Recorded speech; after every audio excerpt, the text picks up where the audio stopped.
Caleb is an awesome guy. He was from the family of Judah, and Judah in turn is from the family of Jacob. Maybe you remember Jacob. He was the man who God renamed Israel. Therefore, all of his family are called the Israelites.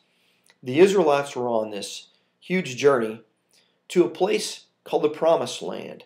They had left Egyptian captivity and were en route to the place God had promised them, a land flowing with milk and honey. They didn't know where it was at. They were simply to follow God. And they saw God move in some huge ways. As they were traveling, they saw God part the Red Sea for them to pass through. They saw God provide manna on a daily basis for them to eat. They saw God's leadership in the form of a pillar of fire in the nighttime and a pillar of smoke in the daytime, showing them which direction to go, where to travel. When they got close to the Promised Land, God told Moses, pick 12 men, one from each tribe, and send them in to scout the area out.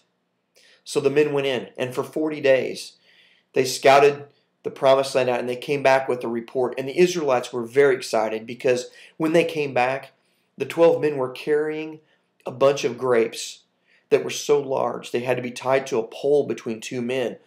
And they got ready to give their reports.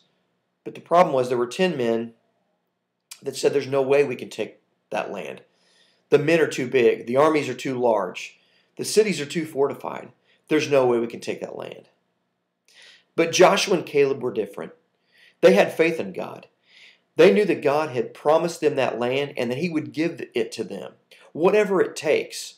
It didn't matter how big the obstacles were. It didn't matter how fortified the cities were. It didn't matter. God could overcome, and they had faith in the fact that He would.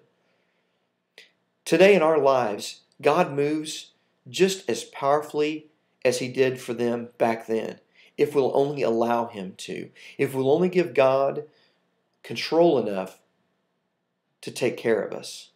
Will you do that today? Will you give God control? Will you allow Him, like Joshua and Caleb did, to be in control?